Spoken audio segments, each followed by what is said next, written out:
want your soul.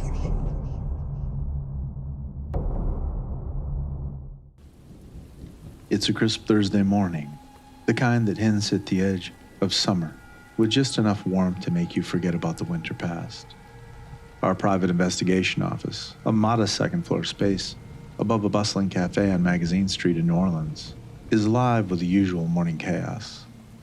My wife Rain and I are in the midst of showing Abby, our new secretary, the ins and outs of our, let's call it, unique filing system.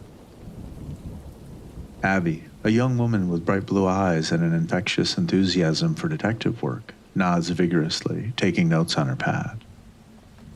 So you see, I start holding up a file. Each case has its own color code. Red for ongoing cases, blue for solved, and green for, well, let's just call it active investigations.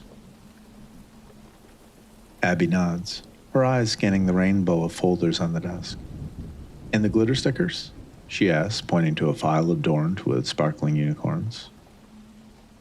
I glance at Rain, who is trying to hide her smirk behind a cup of coffee. That's Rain's system. You'll have to ask her about that. Rain leans over, her voice laced with mock seriousness. The glitter is crucial, Abby. It represents the mystery of the case. The more glitter, the deeper the intrigue. Abby looks between us, a flicker of confusion passing through her eyes before she catches on to our jest. Got it. Glitter equals mystery. I'll remember that. And remember, Rain says, pointing to a large, overly complex calendar on the wall. If someone asks for an urgent meeting and the calendar looks full, just tell them we're consulting on a case in Baton Rouge. It buys us some time. Abby nods vigorously, taking notes on her pad. Got it. Baton Rouge. And if they ask for details? I glance at Rain with a mischievous grin.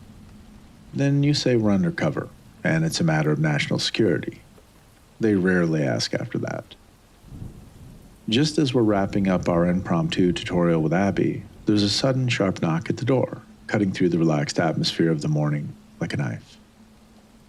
I stride over and pull it open, to reveal a woman in her early 40s, her poise teetering on the edge of despair. She introduces herself in a voice that carries a weight far beyond her years. Hello, Detectives Asher and Rain Tran. I'm Astrid Everly. I believe I have an appointment for a consultation. I nod, remembering a conversation over the phone last week, though the specifics elude me. Of course, Mrs. Everly. Please come in. Abby, could you pull up the Everly file on the desktop, please? Should be under E. Before Abby can even turn to the computer, Astrid interjects. There's no need for that. I'm here because I suspect my husband, Zayn, of infidelity. Her voice falters for a moment, the facade of calmness cracking. Rain sets her coffee down with a soft clink, her expression shifting into one of professional empathy. We understand how difficult this must be for you, Mrs. Everly, she says gently. I motion for Astrid to take a seat. You've come to the right place, I begin. We handle matters discreetly and efficiently. Cheating spouse investigations might not be glamorous, but they are the bread and butter of our business. And in our experience, the truth, however painful, is what our clients need most. As I gesture towards the worn but comfortable chairs, Rain busies herself with the small coffee maker in the corner of our office. Cream and sugar, Mrs. Everly? Rain calls out. Astrid nods, a grateful smile briefly crossing her face. Just cream, thank you. Her composure, momentarily lifted by the gesture, seems to falter as the gravity of her situation resettles around her. I sit across from Astrid, my posture open, inviting her to share her story. Abby, sensing the shift in atmosphere, quietly retreats to her desk, giving us space. Mrs. Everly, can you tell us why you suspect your husband might be unfaithful? My tone gentle yet earnest, signaling that this is a safe space for her to vent her concerns. Astrid exhales a shaky breath, her dark brown eyes glistening with unshed tears as she starts to unravel the thread of her story. It's the little things, really, she begins, her voice a whisper of despair. Zayn has always been a loving husband and father, but lately he's been distant. He comes home late, if he comes home at all, and when he does, it's like his mind is elsewhere. She pauses, collecting her thoughts before continuing. Then there's his phone. It used to be just another gadget, but now it's like an extension of himself. He guards it jealously, never leaves it unattended. And if I so much as glance in its direction, he snaps at me, saying I'm invading his privacy. Astrid's hands clench tighter, the knuckles whitening. But what really convinced me was the perfume, she adds, a note of betrayal creeping into her voice. I found a scarf in his car, one that was definitely not mine. It was drenched in perfume that I've never worn, a scent that now seems to linger on him constantly. The room falls silent, the weight of her pain palpable in the air. Rain hands Astrid her coffee with cream, offering a small, comforting smile. I confronted him about it, Astrid continues, her gaze dropping to the cup in her hands. He denied everything, of course, said that the scarf must belong to a coworker he'd given a ride to, and that the perfume was probably from a client he'd met with. He said I was being... Her voice breaks, a lone tear escaping down her cheek. He said I was being a paranoid bitch.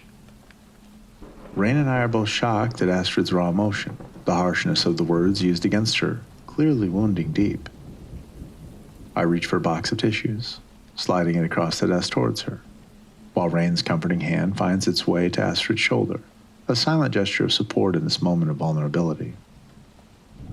There's no excuse for anyone to speak to you like that, I say firmly, my distaste made clear. Astrid accepts the tissue, dabbing in her eyes, a shaky breath indicating her struggle to maintain composure. We've been married for 15 years, she whispers, her voice gaining a semblance of strength. We have 2 beautiful children. I can't believe it's come to this. Rain leans forward. Mrs. Everly, you're doing the right thing by seeking the truth, no matter how painful it may be. Knowing will give you the power to make informed decisions about your future. There's something else. She hesitates, as if weighing the risk of sharing more. It might sound odd, but there have been occurrences. Things I can't explain. At night, I've felt the presence. Something unsettling, watching over us. The mention of a presence catches both Rain and me off guard.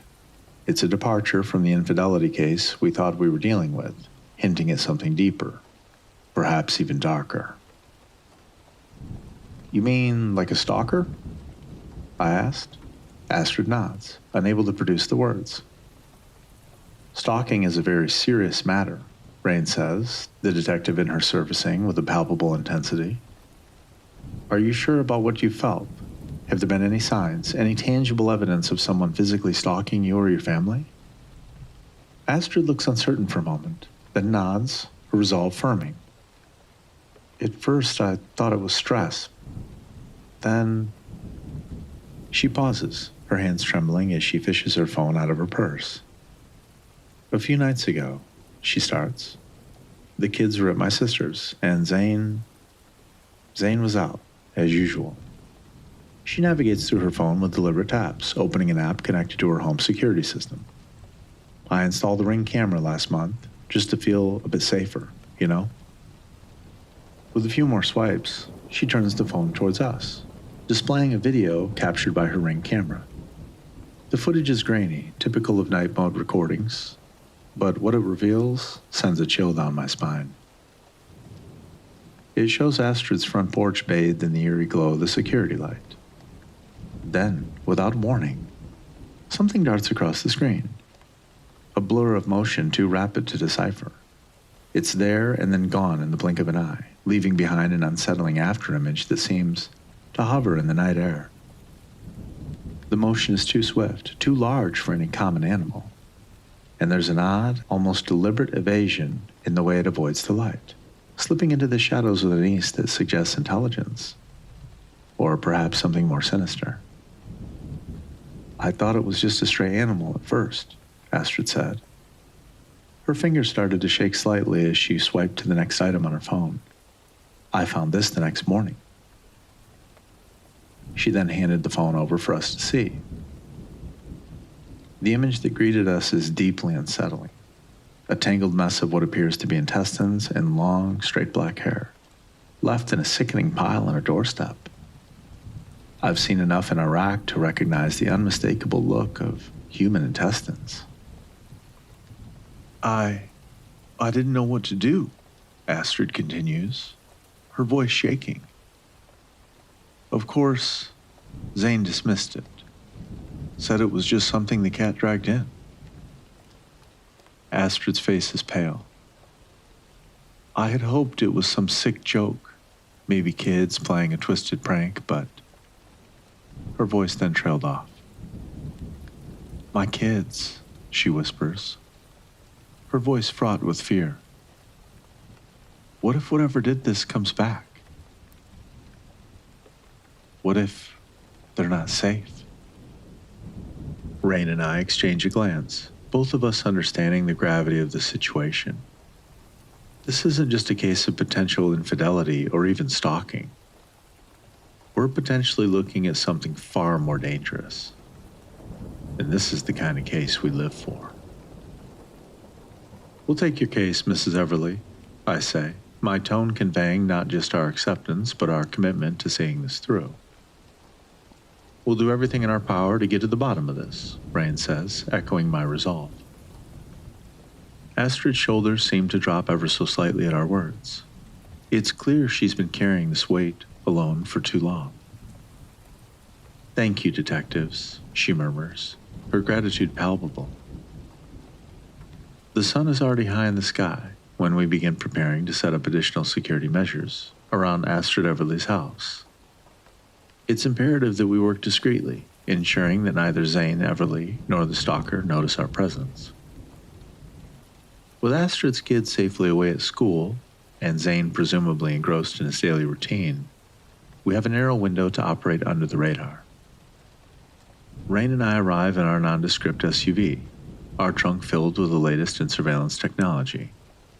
We have compact cameras that can be concealed easily, motion sensors that are no bigger than a pack of gum, and a couple of high-definition night vision cameras to cover the darker corners of the property. While I focus on finding the optimal spots to place the cameras, Rain meticulously checks for any blind spots in our coverage. We communicate in low tones, a silent dance of efficiency honed by years of working together. Once the equipment is in place, camouflaged amidst the everyday, we retreat to our makeshift command center. The back of our SUV, screens aglow with feeds from the newly installed cameras. Everything appears serene. But we know better than to trust appearances. The true nature of the threat still eludes us, hidden in the shadows of uncertainty. Our next move is to keep a close eye on Zayn. Tailing someone without drawing attention requires a blend of patience and subtlety. We follow him as he moves through the streets of New Orleans, our steps shadowing his with careful precision. He seems to be following a routine, visiting places that one would expect a man of his standing to frequent. The office, a local cafe, and a series of meetings that appear mundane on the surface. Yet our focus isn't just on Zayn's whereabouts. We are equally attentive to his interactions. The pauses in his day, the way his gaze lingers a touch too long on certain individuals. It's a delicate balance, observing without engaging, collecting pieces of a puzzle we're still trying to understand. As the day wears on, the mundane nature of Zayn's activities begin to paint a picture of a man ensnared in the trappings of a double life. The evidence is subtle, hidden in the nuances of his behavior, yet unmistakable to the trained eye. He's cautious, perhaps too cautious, with his movements and communications, suggesting an awareness of being watched or at least the possibility of it. Zayn's path leads him into a quaint flower shop nestled between a bookstore and a bakery. During a momentary lull in our surveillance, I pull out a container of Chinese takeout, cold sesame noodles and spicy orange chicken, our typical stakeout meal. As we eat, Rain turned to me, a mischievous glint in her gray eyes. "Hey," she said, her tone light but carrying an undercurrent of seriousness. "You'd never cheat on me, right? I mean, with all this infidelity we see, you haven't gotten any ideas, have you?" I can't help but chuckle at her question, the absurdity of the thought mingling with the gravity of our current case. Cheat on you? I start, leaning closer to her, our knees touching in the cramped space. And miss out on Friday night stakeouts and takeout with my incredibly sexy and talented partner? Rain giggles, the tension easing between us as she nodded in agreement. "Good answer," she said, her gaze softening. "Your turn," I say, nudging her gently with my elbow. "You wouldn't cheat on me, right?" "I would never consider such a thing," Rain utters. "Really?" I ask with a grin. "Not even if Brad Pitt decided he was in need of a private eye with your extensive expertise?" "Well," she drawls, the corner of her mouth ticking upward in a smirk. "If we're bringing Brad Pitt into the fantasy, I suppose I'd have to at least consider a consultation fee." "As long as it's just a consultation," I quip, winking at her. "I guess I can live with that, but just so we're clear, if Scarlett Johansson comes knocking, I expect the same courtesy from you." "Do you expect us to work that case together?" she says, her voice dripping with innuendo. "Well, two heads are better than one, right?" I ask with a grin, especially when it comes to thorough investigations. Right. It's all about the team effort," Rain laughs, shaking her head. Our lighthearted banter is cut short as the screens flicker with movement. Suddenly, the flower shop door swings open, and Zayn steps out, cradling a bouquet of roses that seems almost too delicate for his broad hands. The sight snaps us back to the task at hand. We start the car and follow him at a discreet distance. Our route takes us through the heart of the city, past the colorful facades of the French Quarter, and eventually into Mrgrinless, a neighborhood known for its bohemian atmosphere and tightly knit streets. Zayn pulls into the parking lot of L'Étoile du Nord, a boutique hotel, a place that prides itself on discretion and privacy. Perched in our vehicle across the street, we watch Zayn through binoculars, the lens bringing him into sharp relief against the backdrop of the hotel's understated elegance. He waits by the entrance, the bouquet of roses in hand, the casual stance of a man comfortable in his surroundings. Moments later, a woman approaches. She's strikingly beautiful with high cheekbones and a delicate, structured jawline. Her eyes, a deep brown, are alert, yet hold a hint of mystery. Most distinguishing is her straight black hair that cascades down her back, hair unmistakably similar to the tangle left on Astrid's doorstep. The air between them is charged, the reunion marked by an intimacy that leaves little doubt of their relationship. They embrace, a greeting that quickly deepens into a kiss, a confirmation of suspicions we didn't want to validate. Rain, with a camera in hand, captures this exchange. The shutter clicks a silent witness to the betrayal unfolding before us. Zayn and the woman make their way to the room on the third floor. We watch in silence through the balcony window as they undress each other, their movements fluid and intimate. I'm left with a deep sense of discomfort, feeling the urge to look away. But as I'm about to pull away and give them their privacy, I catch a glimpse of something unsettling. As Zayn and the woman are locked in a passionate embrace, her head detaches from her body with a surreal ease that defies all logic. Her body slumps to the floor, but her head remains suspended in midair. Internal organs dangle grotesquely from her neck, swaying slightly as if caught in a gentle breeze that does not exist. Before Zayn can even begin to process the nightmarish turn of events, the woman's floating head lunges at him, teeth bared. She's not just biting his face, it's more vicious, more savage. It's as if she's trying to consume him, her teeth tearing into his flesh with a ferocity that's both shocking and horrifying. Rain and I exchange a glance that carries the weight of 1,000 words. It's a look that says, "Did you just see what I saw? And we need to move now." Without a word, we leap into action. I grab my Beretta from the glove compartment, checking the clip in one fluid motion, while Rain does the same. Our footsteps are a rapid, synchronized rhythm against the pavement as we sprint towards the hotel's entrance, bypassing the startled doorman who shouts after us. Questions hanging in the air, unanswered. The lobby blurs past us, a mixture of luxury and confusion, as the receptionist begins to protest, but the urgency in our strides silences any further inquiry. We take the stairs, 2 at a time, the sound of our boots echoing off the walls. Reaching the designated floor, we move down the hallway, guided by the noise of a struggle that growls louder with each step. The numbers on the doors blur past until we find the one that matches our frantic search. We come to a skidding halt outside the door where a cleaning lady stands, paralyzed by fear. The sounds emanating from within the room are nothing short of a chilling boom of snarls and screams that seem to seep into the very marrow of your bones. Her eyes wide with terror dart between the door and us, as if she's caught in a nightmare she can't wake up from. "Open the door now," Rain commands. For a moment she hesitates, her hand trembling so violently it seems she might drop the keycard. I lock eyes with her, my gaze imploring her to trust us. "We're here to help, please." With a shaky nod, she swipes the card, the soft click of the lock disengaging, sounding almost deafening in the charged silence that follows. "Get somewhere safe and call 911. Tell them we have an emergency," I instruct her. She nods, her face drained of color, and scurries away. I cautiously push the door open. The scene that unfolds before us is one ripped straight from the darkest corners of the unimaginable. The headless nude body of the woman lies crumpled on the floor.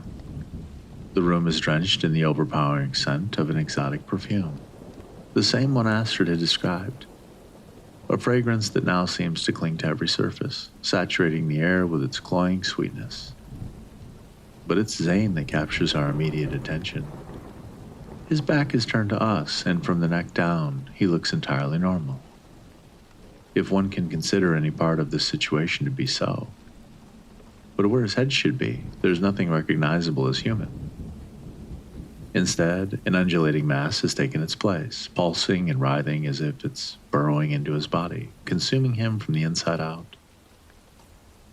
Rain and I edge forward, our weapons drawn and aimed squarely at what remains of him. "Zayn Everly, turn around slowly with your hands up," I call out.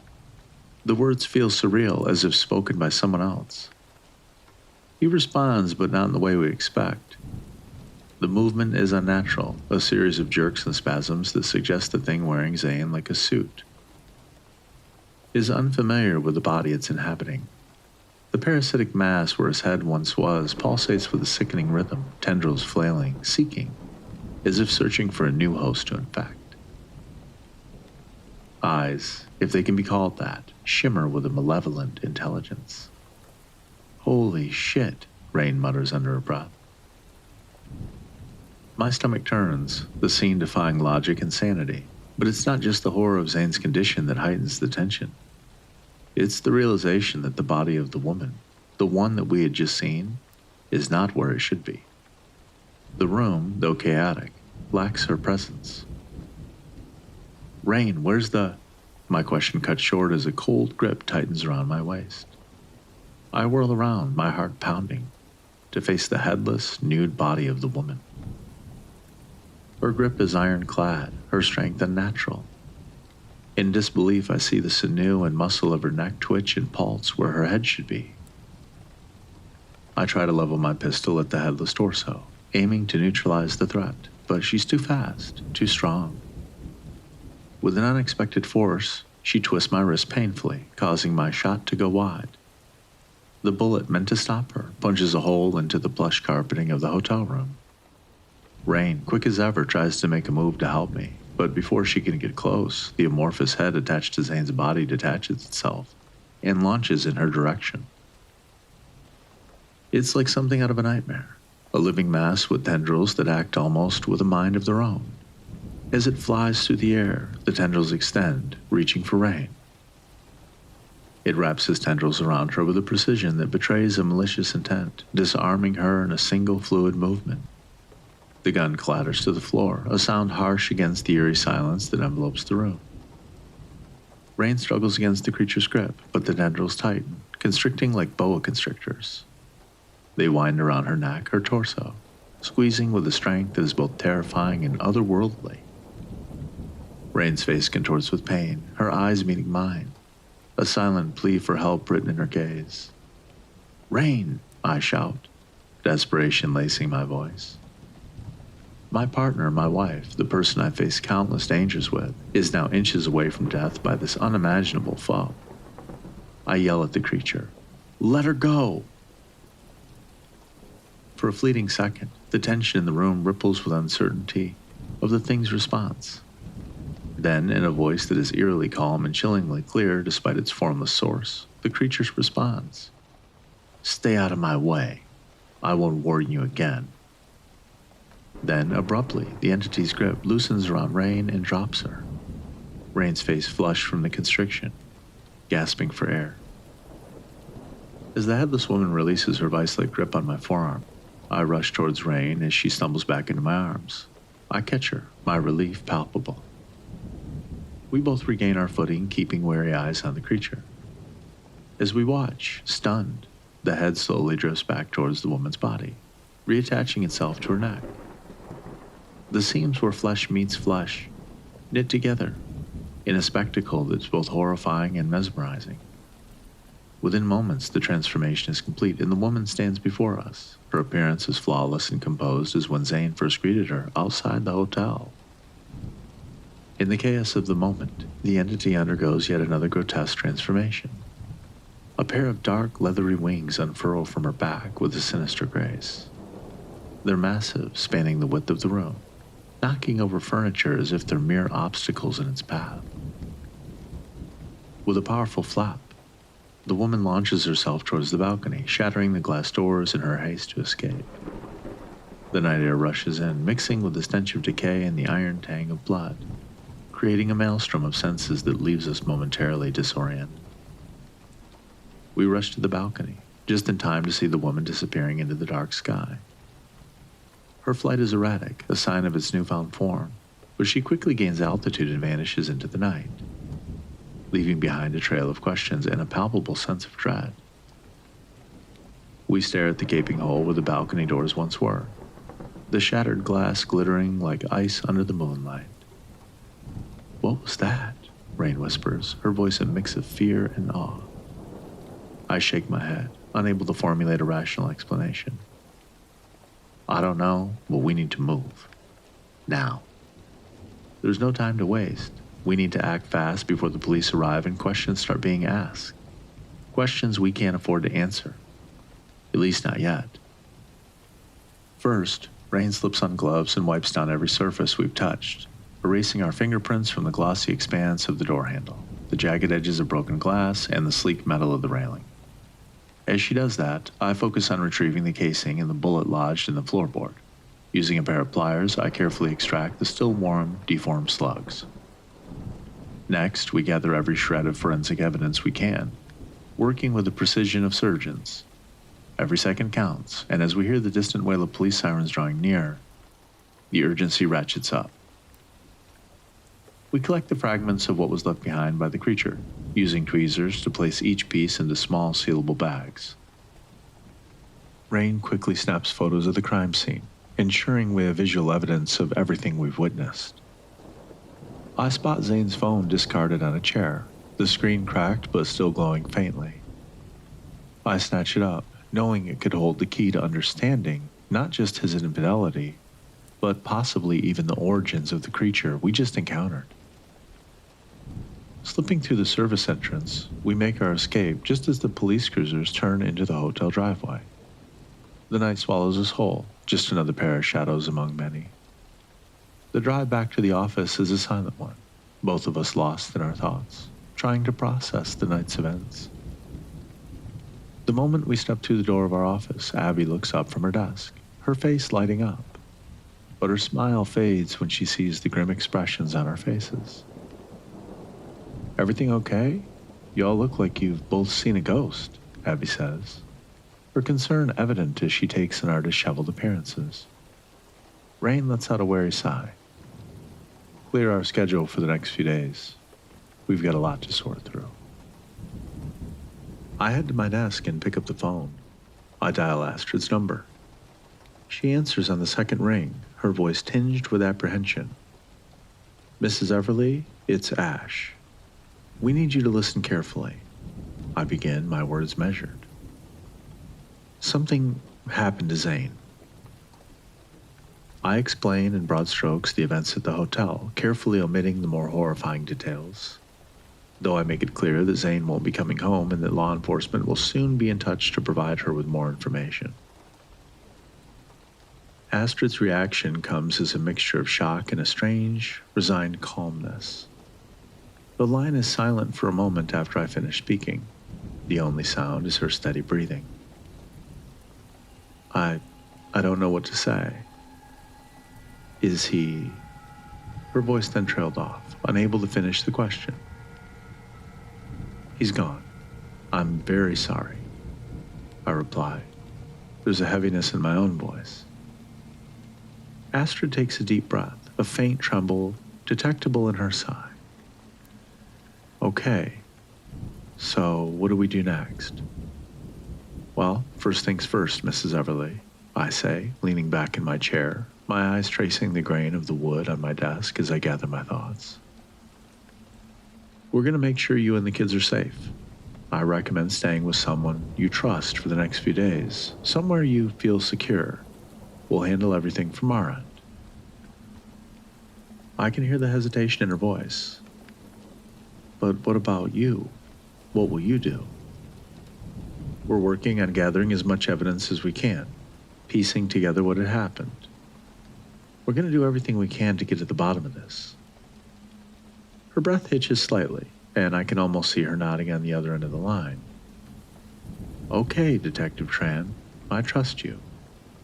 Please, just find out what happened. And stay safe." After the call with Astrid, we dive into the investigation's next phase.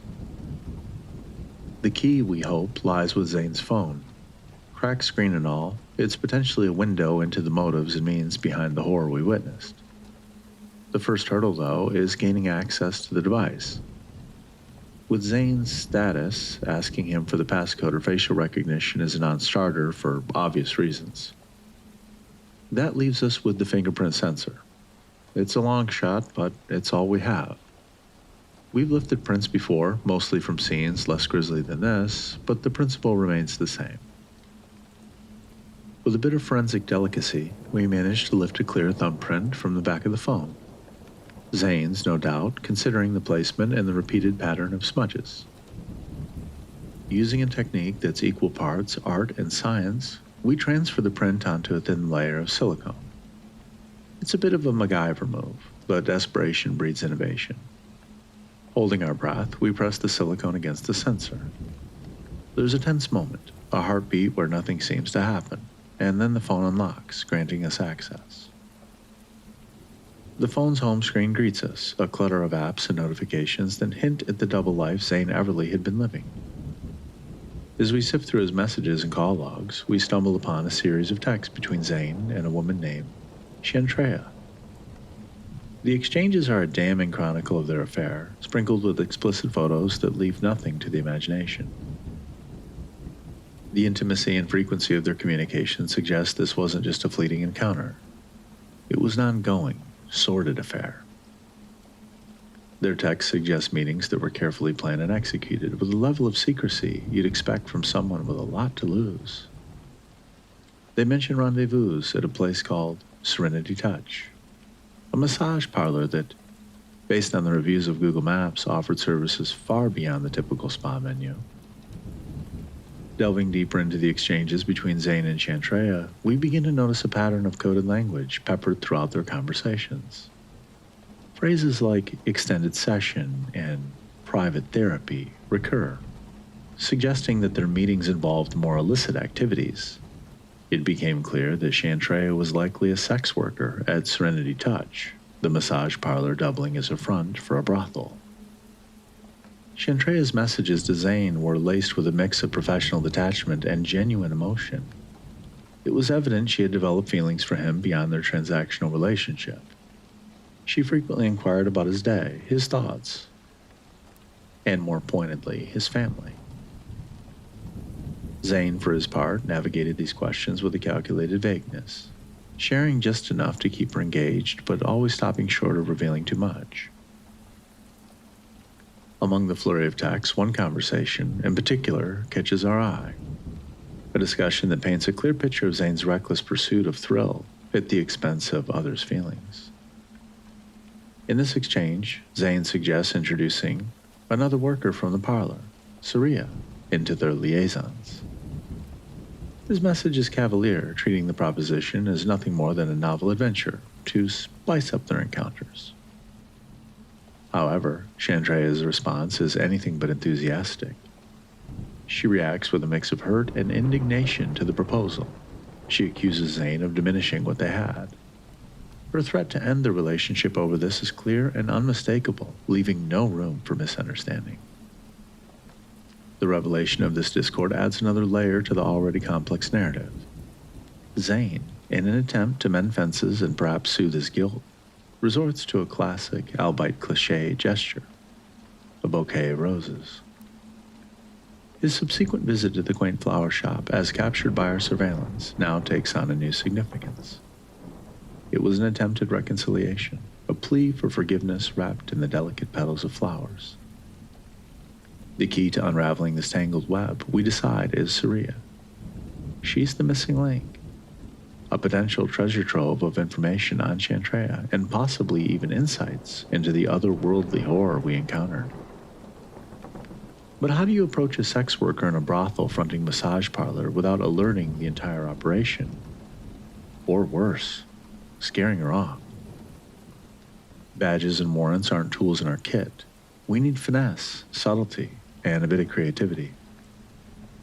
The neon sign of Serenity Touch flickers in the early evening dusk, casting an ethereal glow on the otherwise nondescript storefront nestled between a nail salon and a 24-hour diner. Its windows are darkly tinted, offering no glimpse of the activities within, a deliberate choice designed to preserve the anonymity of its clientele. As I enter the establishment, the interior unfolds like a scene from a classic noir film, dimly lit with soft ambient music floating through the air. The decor leans heavily into Asian aesthetics, with bamboo plants strategically placed around the room. Water features bubbling quietly in the background, and delicate paintings of serene landscapes adorning the walls. The air is scented with a blend of jasmine and sandalwood, a calming aroma that seems designed to soothe the senses and disarm any initial hesitations. The camera, cleverly disguised as a button on my shirt, transmits live footage to Rain, who is stationed in our vehicle parked across the street. The receptionist, a woman with a calm demeanor and a welcoming smile, greets me. "Welcome to Serenity Touch. My name is May. How can I help you?" I clear my throat, the words slightly catching as I try to adopt the persona we'd concocted on the drive over. My nervousness must be palpable. But just then, Rain's voice crackles softly in my earpiece, a steady whisper of encouragement. "Stick to the script. You've got this." Taking a deep breath, I meet May's gaze. "Hi, May. I'm kind of new to this sort of thing," I start, feigning embarrassment. "A friend recommended it. He says you all give great massages." "Of course, we offer many types of massage, Swedish, deep tissue, aromatherapy, all very relaxing and good for stress. You look tired. Maybe you try hot stone. Very popular and good for sore muscles." "Yeah. Actually, I was thinking of something perhaps more along the lines of a private therapy session." I venture, using the coded language Chantrea and Zayn had employed in their texts. You know, something more personal. Mai's expression shifts subtly, her welcoming smile tempering into something more guarded, but still polite. Her eyes scrutinize me for any hint of duplicity. You say your friend tell you about us? Who's your friend? May's question catches me slightly off guard. I figured that Zayn, with his double life, would likely have used a pseudonym during his visits here. I think back to Zayn's text with Chantrea, remembering seeing him occasionally refer to himself as Mr. Zen in their conversations. Yeah, it was Mr. Zen, I reply, maintaining my feigned casual tone but watching May closely for any sign of recognition. You know, white dude, bit taller than me, light brown hair, always looks like he's headed to a business meeting. You know Mr. Zen? May hesitates, her eyes scanning me more intently now, as if trying to peel back the layers of my facade. She leans back slightly, arms crossing as she assesses the truth of my words. She's not buying it, Rain murmurs through the earpiece. You have to sound more convincing. Feeling the pressure, I push a bit harder, the story pouring out more desperately now. Look, May, I start, my voice lowering to a conspiratorial whisper. I'm gonna be honest with you. My marriage, it's struggling. My wife has been on my case a lot lately. And to make matters worse, we haven't been connected, intimately for months. I'm just looking for something to bring back some spark tonight. May looks at me, her face showing a hint of curiosity. Oh, I see. You have big stress, huh? Oh yeah, you have no idea, I say, sighing heavily. May glances around the softly lit lobby, ensuring no one else is within earshot. Okay, listen carefully, she says, her voice low and urgent. I can maybe help you, but we have to be very careful, okay? If police come, I get in big trouble with my boss. She locks onto me with an intensity that lets me know she's more afraid of her boss than being raided by the police. Look, I'm not a cop or anything, I assure her, my tone earnest. I'm just a guy at the end of his rope, looking for some relief. Okay, I understand, May relents. She takes a deep breath before reaching under the counter and pulling out a glossy brochure that she hands over to me with a flourish. We offer very special session, make you feel new love. Guaranteed. You interested? Yes, I am, very much, I reply, genuinely relieved.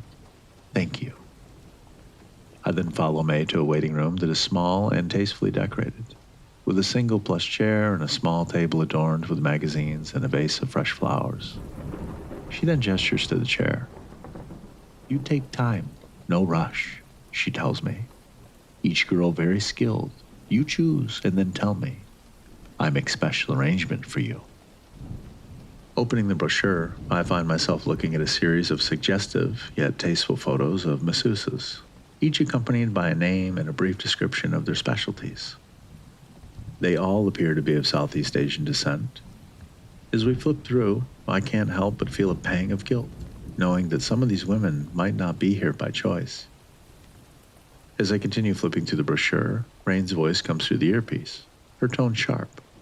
Wait, go back a page. I think I saw her. I thumb back to the previous page and my eyes immediately lock onto the photo of the woman. Her resemblance to the woman from the hotel is undeniable. The same high cheekbones, the same piercing gaze. Even her hair, neatly styled in the photo, matches the long, straight black hair we saw. Under her photo, the blurb reads, Seria, a touch of mystique with every session, trained in the ancient tantric arts. She will guide you to new realms of relaxation. May leads me down a narrow, dimly lit corridor that twists and turns more than I'd expected, passing several closed doors where the muffled sounds of clients having sex can be heard. Finally, we stop at a door that's slightly ajar.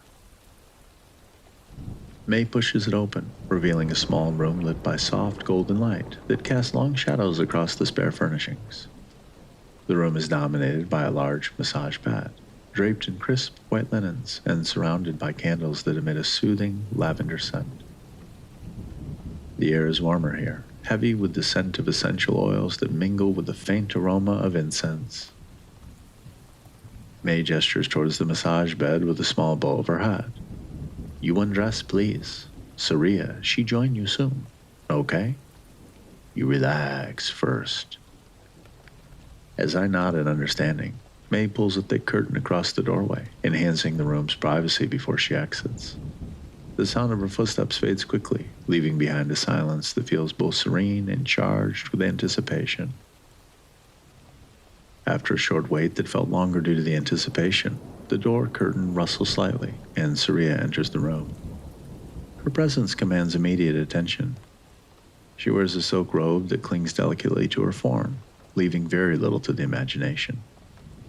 A sheer flowing garment that accentuates her slender figure. Hey, handsome, she greets me, her eyes scanning over me. My name's Seria. What your name? I give her one of the aliases I often use in these situations. Hey, Seria, my name's Sunny. It's nice to meet you.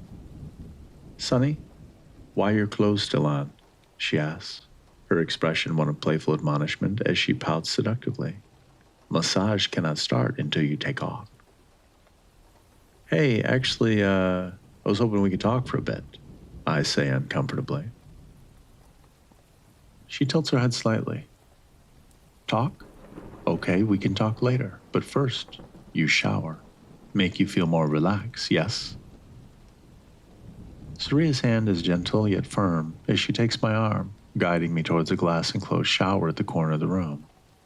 You very tense, she observes, her fingers pressing expertly along my shoulders. I help you relax first, then we talk. She's graceful, almost cat-like as she leads me by the arm toward the shower area at the back of the room. Her touch is gentle yet firm, a professional maneuver designed to ease clients into relaxation. Her hands move to the buttons of my shirt, intending to help me undress. I gently grasp her wrist, stopping her. I'd really prefer it if we could start with a chat, I insist, trying to keep the situation under control. You look strong, like athlete maybe. You work out, yes? She taps my arm lightly, her touch light and easing. Very big muscle, not just fat. Good. I chuckle awkwardly, not used to being the focus of such comments. Thanks. Yeah, I try to keep fit. Keeping fit good for stress, she nods. Seria's gaze lingers on me, her eyes sparkling flirtation. You so handsome. Your wife, she crazy to not see what she have. Why she make you so sad? Her accent is thick, her words laced with a playful yet sincere tone. Yeah, it's been pretty tough, I respond, giving a half smile as I ease into the role we've constructed for this undercover interaction. I resist the pull slightly, halting her progress. Actually, Seria, I really need to talk now. It's important. She looks at me, a hint of impatience flickering across her face before being quickly masked by her professional demeanor. Okay, we talk. But why are you so serious? You come here to relax, no? She pauses, a flicker of surprise in her eyes, but then nods, stepping back. I understand. You nervous. I see it. It okay, she says, her voice softening. Seria takes a step back and starts to loosen the sash of her robe. I show you first, so you're more comfortable, she explains, her tone casual yet observing my reaction carefully. The silk robe slips from her shoulders, falling gracefully to the floor, revealing her figure, causing me to falter for a moment. How I look, Sonny. You like what you see? I'm left there mesmerized with my jaw hanging open, but Rain's voice crackling through the earpiece snaps me back. Stay focused, Ash. Seria. I know about Chantrea. I start. The mention of the name causes her demeanor to shift, a visible jolt of shock passing through her. Chantrea, what you know about my sister? She asked nervously, pulling her robe back over herself. Chantrea is your sister? I ask, surprise evident in my voice. The pieces begin to click into place, but there's still so much we don't understand. Yes, she my sister. What you do to her? Seria's voice is tight, her body tensed as if she's ready to bolt at any moment. I didn't do anything to her, I clarify quickly. But something did happen. I explained to her what we saw back at the hotel, keeping my tone even to avoid alarming her further. Seria's eyes widen, her body tensing. You have pictures. Proof? I nod. I do, but they're disturbing. I don't care. I need to see them, she insists, her voice firm despite her obvious anxiety. I pull out my phone, hesitating for a moment before opening the gallery. I show her the gruesome scene we stumbled upon. Seria takes the device, her hand slightly shaking as she views the photos of Zayn's mangled, headless body.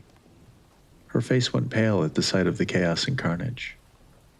Chantrea do this? It looks like it, I reply, watching her closely. There was something very unnatural about her, something I've never seen before. She wasn't normal. Seria looks up from the phone, her eyes haunted. She promised she'd not do this. I lean forward, keeping my voice low and steady. What did she promise you? She hesitates, then sighs, a sound heavy with resignation. Okay, I tell you, but not easy story. I nod encouragingly, showing her it's okay to continue. We from poor village in Cambodia, Seria starts, her eyes downcast. Life very hard there. Our dad's sick, need medicine, but medicine too expensive. Then one day men come. They say they have work for us in America. Say we make good money, send home for family. Her voice falters and it's clear the memories are painful. Our mom, she not want us to go. She's scared, but we need money for our dad. We think we do right thing. Okay, what happened when you arrived in America? I prompted gently. Not like they say. They lie to us. They take us to place, lock us in a room with many other girls. Beat us. The words come out in a rush, her face flushed with the shame of recounting the ordeal. They sell us. Sell first time to high bidder. After, force us into work. The story as it stands is all too familiar, a tragic narrative of exploitation that I've heard in different versions too many times. Seria wipes a tear from her cheek. It hard, but we try make life better here. Chantrea, she always strong one. She say she make them pay for what they do to us. I nodded, my expression solemn as I urged Seria to continue, recognizing the courage it takes to reveal such personal pain. Her eyes then darkened with fear. She don't tell me how. I think she just say to make me feel better. But then I find out. What did you find out? I asked, encouraging her to disclose more. One night, I wake up, hear noise from next room. I look, see Chantrea with candles, strange symbols on floor. She chant, not sound like herself. Seria's hands then clench as she recalls the memory. And did she tell you what she was doing? I pressed, trying to piece together the events leading to the horror at the hotel. Seria nods, her eyes wide. She say she do dark magic from old village legend. She say she want become something strong enough to take revenge. She want become Kemhoing Slab. Kemhoing Slab? I query, struggling with the unfamiliar term. Seria struggles for a moment, trying to find the right words in English. She looks frustrated, then grabs my phone, quickly types something on it. I take the phone back and see that she has entered the term into Google Translate. The translation pops up as Winged Wraith. Winged Wraith? I read aloud, trying to grasp the significance. Is that what she wanted to become? She nods again, her eyes filled with fear. Yes, she believed only way to be strong enough to fight back, to protect us.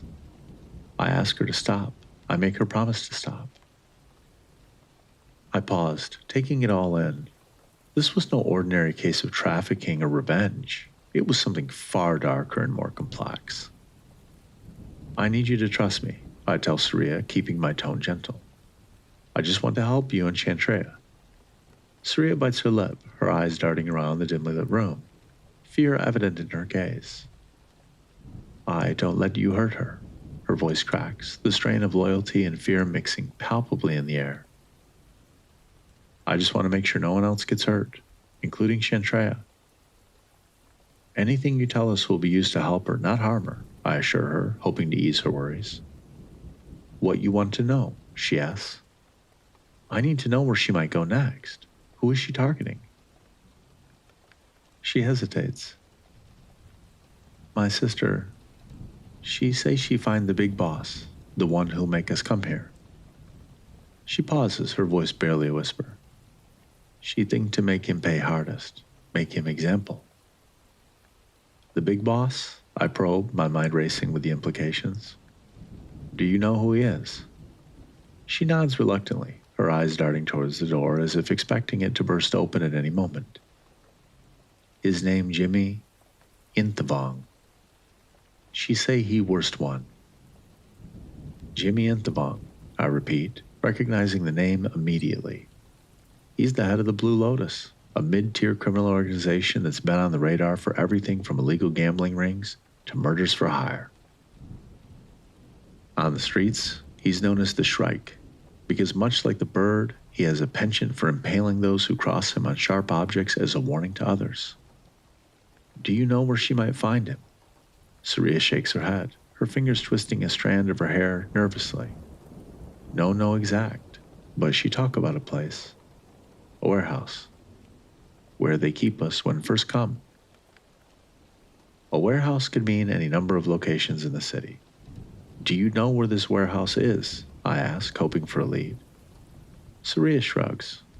Somewhere north end, near river. Not sure. I only go there one time. Too many bad memories. Thank you, Seria. This has been very helpful, I tell her. Her eyes then met mine. You really try to help us, not just catch Chantrea. Yeah, I want to help both of you. I'll handle your sister's situation carefully. I don't want to hurt her. We just want to stop her before things get worse. I reassure her, hoping to ease the burden she's been carrying. She nods, giving a small, uncertain smile. Okay, I trust you. Help Chantrea, please. No want her become monster. I will, I say, feeling the weight of that promise.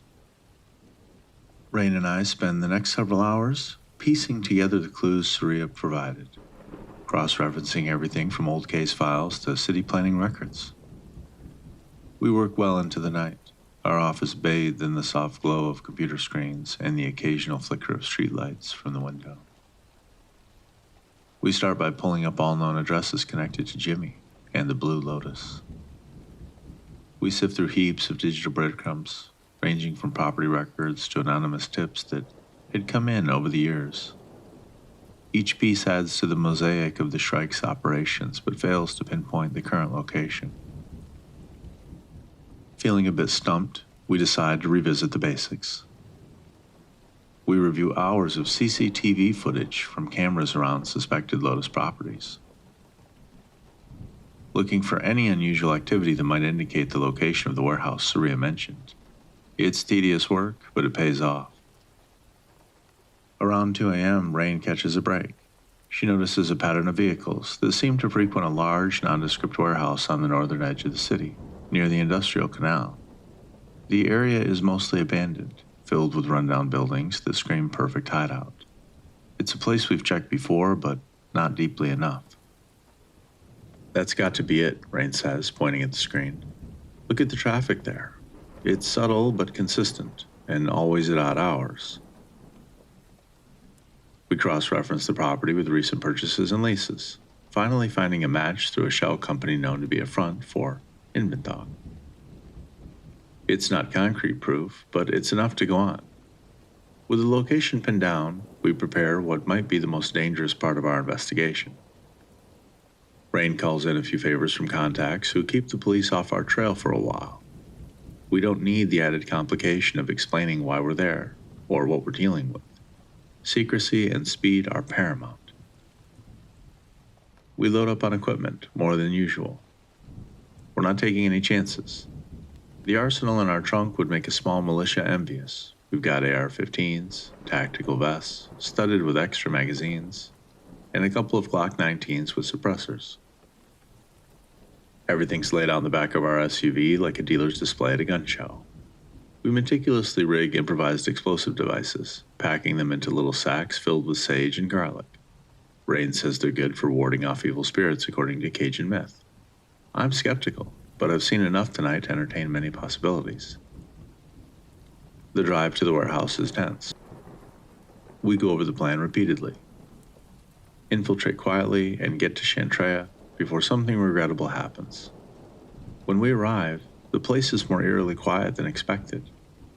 The moon casts long shadows over the cracked pavement, and the warehouse looms like a dormant beast. Using a set of bolt cutters, we cut through a chain-link gate and slip onto the grounds of the compound. Every shadow seems to twitch with the possibility of danger, a reminder that we're walking into the lair of a monster. Just before reaching the entrance, Rain stops short, her hand shooting out to halt me.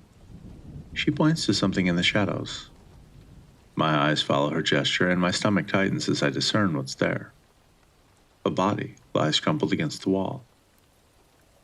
Tattoos snake up the arms, and across the exposed torso, clear gang identifiers that match the Blue Lotus's known symbols. It's one of Jimmy's thugs. I approach slowly, my flashlight cutting a beam through the darkness to reveal the man's neck, ending in a bloody stump. I scan the area and find his head a few feet away. The terror of his last moments etched permanently into his features. More bodies appear as we advance, each more gruesome than the last, heads, limbs, and other parts scattered haphazardly. We press on, guided by body parts, like a trail of breadcrumbs.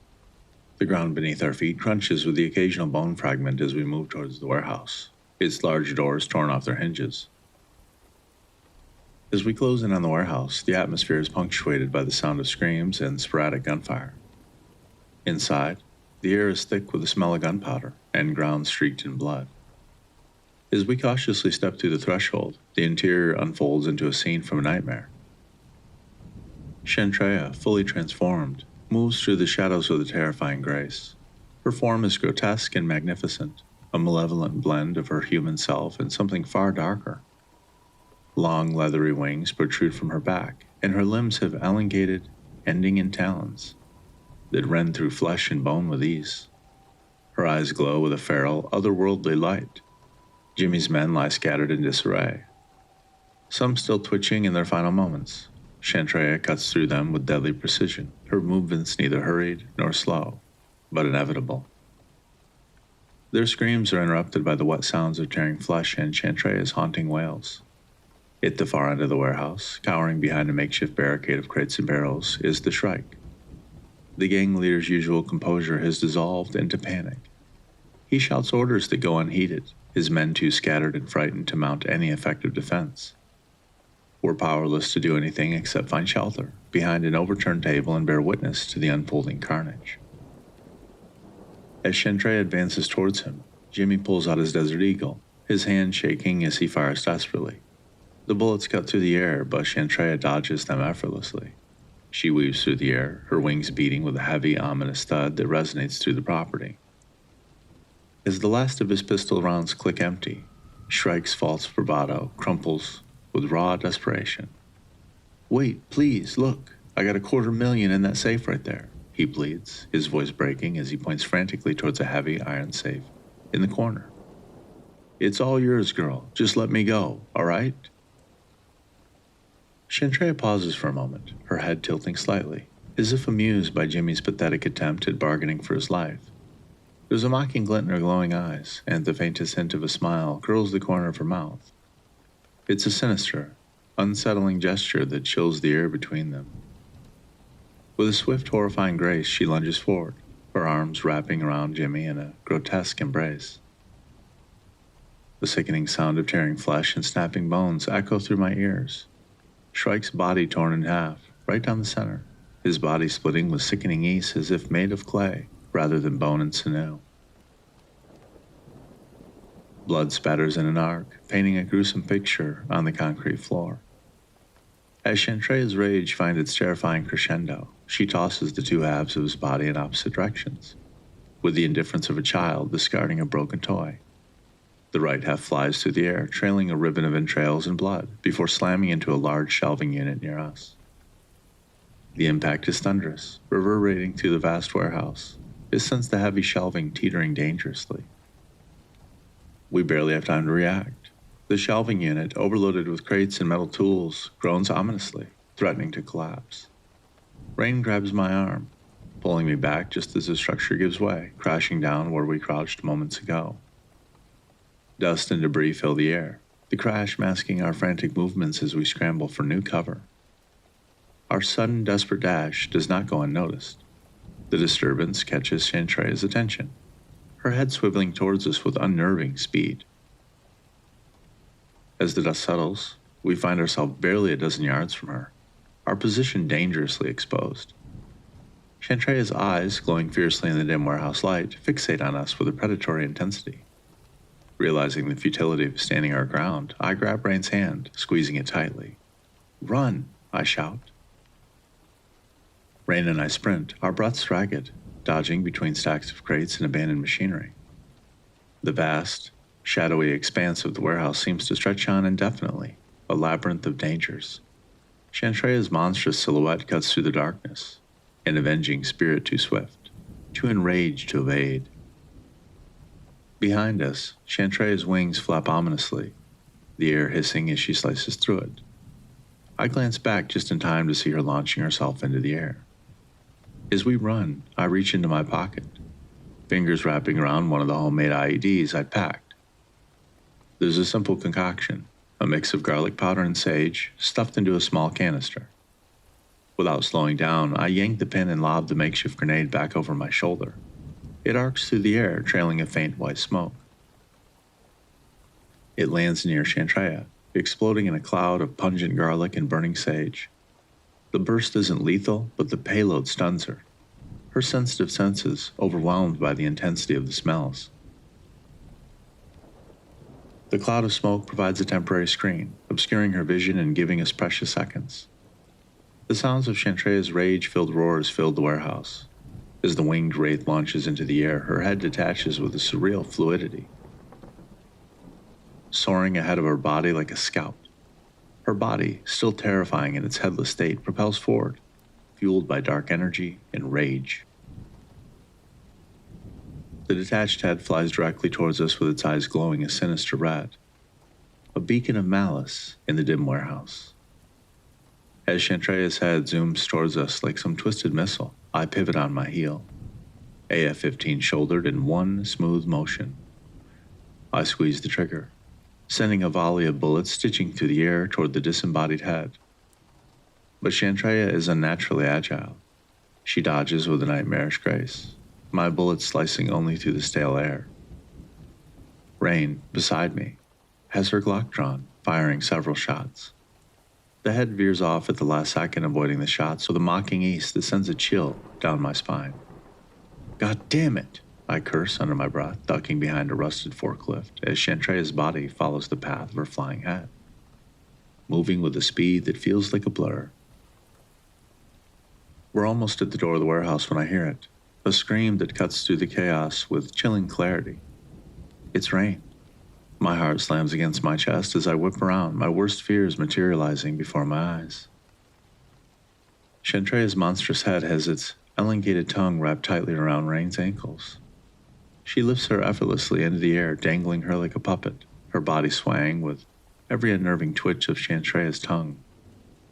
"Rain!" I shout, my voice cracking. My mind races, adrenaline surging through my veins like wildfire. I can't lose her. Not like this. Not to this nightmare. Rain starts shouting, her eyes wide in terror.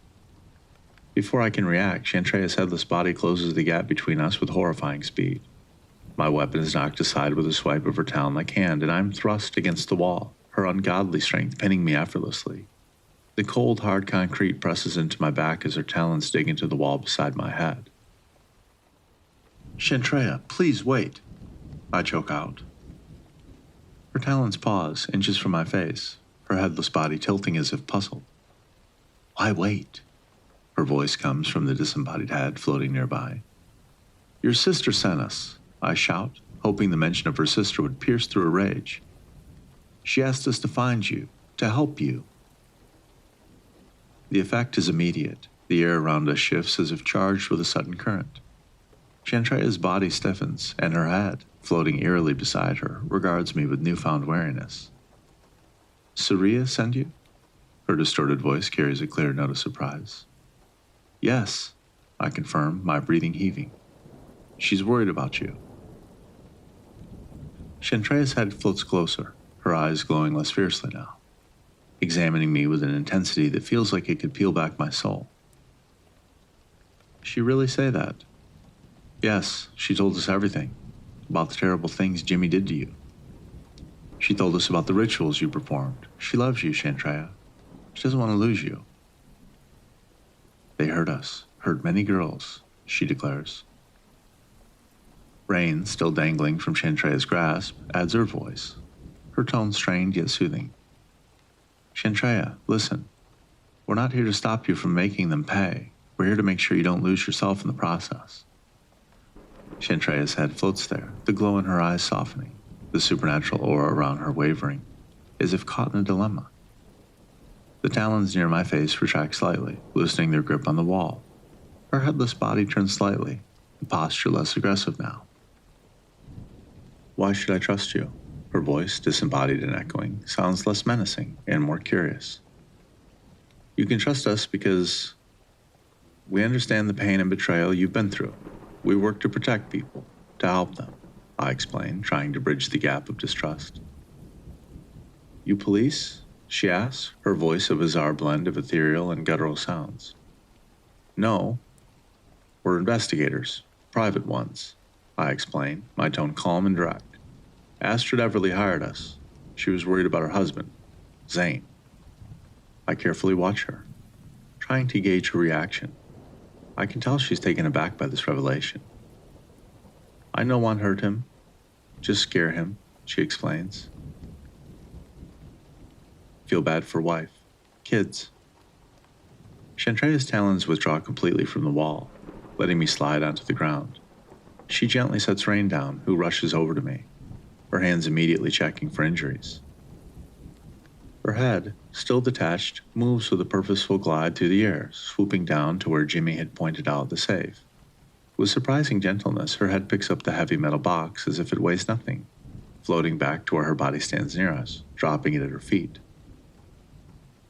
With a deft maneuver, the head reattaches itself to her neck, the seams knitting together seamlessly as though they were never parted. Chantrea stands upright, her posture regal and terrifying as her talons curl around the edges of the safe. In one swift, fluid motion, she tears the doors off its hinges, revealing stacks of crisp $100 bills piled neatly inside. She looks down at the exposed wealth. This blood money, she states flatly. They sell our bodies, our lives for this. I do things. Dark things. She gestures to the carnage around us. Rain, who's recovering from her ordeal, steadies herself and steps forward. Chantrea, it's not too late to change the path you're on, she says gently. You can still make things right, in other ways. Don't let this darkness consume you completely.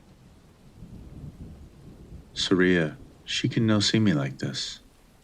Chantrea's eyes meet mine, and then in them, I can see a plea for understanding, a deep sorrow for roads taken and those forever closed off. You take, she instructs, nodding towards the safe. Split rest, give my sister, and give Mrs. Everly.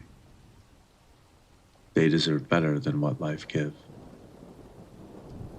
Looking at the money, I feel a chill despite the sticky heat of the warehouse. The weight of Chantrea's gaze, those glowing eyes, makes it clear that her request is more of a command, one that I'm in no position to refuse. Not with the power she wields. Rain and I glance at each other, a silent agreement passing between us.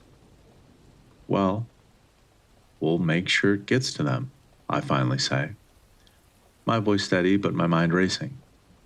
Chantrea nods, her eyes shifting away as if looking back on the havoc she wrought. It's too much for even her. Good. This right thing to do. Her voice cracked slightly, the edges frayed. Where will you go? Rain asks, her voice soft and careful. Chantrea looks towards the gaping warehouse doors to the dark beyond. Somewhere far. Hide. Not come back. She turns back to us, a shadow of regret passing over her features. Tell Seria sorry. Tell her be strong. Better life here for her. We will, I promise, my heart heavy. And Chantrea, take care, please. She gives a short, curt nod, then, with those powerful dark wings, thrusts herself up into the air, and through the door of the warehouse. The breeze from her departure flutters through the space, sending loose papers and debris swirling in her wake. Then she's gone, disappearing into the night sky, leaving us alone with silence and the dead. Rain and I work quickly to gather the money from the safe. Once the money is secured in our sturdy duffel bag, we move to the more grim task of wiping down a crime scene for the second time that night. By the time we're done, the eastern sky is beginning to lighten, the first hints of dawn casting a pale blue over the city. We're tired, emotionally and physically. As we drive back to our office, the city of New Orleans is waking up. The streets are still mostly empty. The quiet of the early morning hanging over the French Quarter like a delicate veil. We don't speak much. There's a mutual understanding that what we've experienced tonight is too vast, too raw to be distilled into words just yet.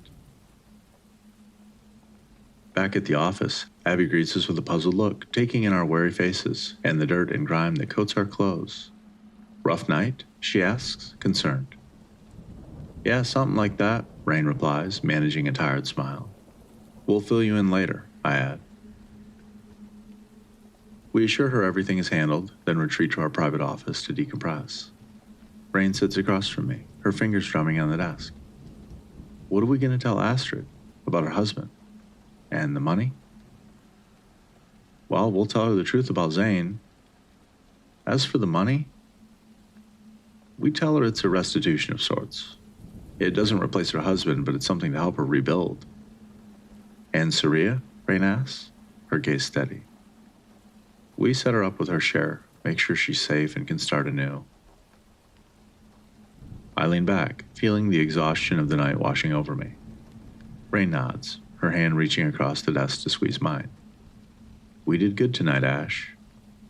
Yeah, I agree, squeezing back. We did what we could. I make my way to Seria's apartment in Gretna. Carrying the black duffel bag weighed down with the responsibility of Chantrea's last request. It's a modest building in a part of town that's seen better days, but there's a quiet dignity about the place, a testament to the lives within making the best out of hard circumstances. I knock on the door, each tap echoing slightly in the narrow, dimly lit hallway. After a moment, the door creaks open, and Seria's face appears. Hey, Sonny, she greets me with a tentative smile that doesn't quite reach her eyes. Her look is one of cautious optimism, worn by too many hard days. Hey, Seria, I say, offering a smile of my own. Can I come in? She nods, stepping back to allow me space to enter. Yeah, please come in. Her apartment is clean but sparse, the furnishings minimal. A few personal items dotting the space to make it feel lived in.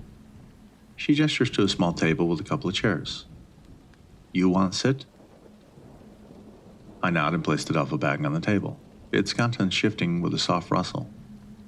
She sits opposite me, her posture upright, an anxious energy about her. You find Chantrea. Her voice holds a mix of hope and fear, the balance precarious. I take a deep breath, the weight of the news I bring pressing down on me. Yeah, I found her. I pause, choosing my words carefully. She was very brave, Seria. She did what she thought was necessary. Seria's eyes search mine, looking for the unsaid words. She okay? I let out a sigh. She's safe, but she won't be coming back. She asked me to give you this. I gesture towards the duffel bag, unzipping it to reveal stacks of bills neatly bundled. This is your share. Well, it's the money she wanted you to have, to help you, to make things a little easier. Seria's eyes widen as she takes in the sight of the money, her hand hesitantly reaching out to touch the crisp bills as if to confirm they're real. This is real, she asks, her voice barely above a whisper. Yeah, it's real, and don't worry about where it came from. We've taken care of everything. It's laundered, clean money. Seria pulls her hand back, her eyes still locked on the money. Why she do this? Why not come see me? Her voice breaks a little with emotion, the struggle between gratitude and loss evident in her tone. She wanted to, but she's changed. What she went through, what she became. It's complicated, and she didn't want to put you at risk. She loves you a lot, and this was her way of trying to make sure you're taken care of. Seria nods slowly, tears welling up in her eyes. I always tell her, no matter what, we together. But now she chose this way. She wipes a tear from her cheek, her gaze hardening a bit as she processes the reality. She always protected me since we were little.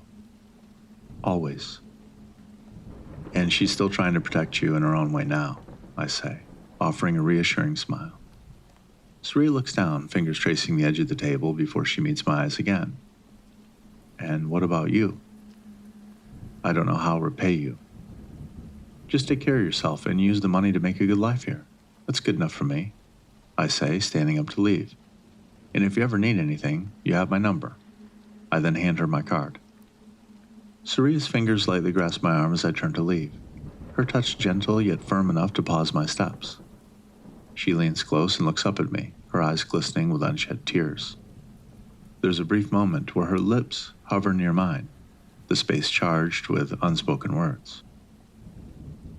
With a graceful pivot of her head, her lips press a soft, grateful kiss against my cheek instead. She steps back, giving me a small, sincere smile. Thank you, Sonny. I never forget this. I nod, returning the smile. Take good care of yourself. As I walk down the dimly lit hallway, the echo of my footsteps blends with the murmur of the city beyond. The outcome of this case doesn't sit well with me. Sure, Jimmy the Shrike and his gang got what they deserve, but what about Zayn? His mistakes were real, yet the brutality he faced raises tough questions.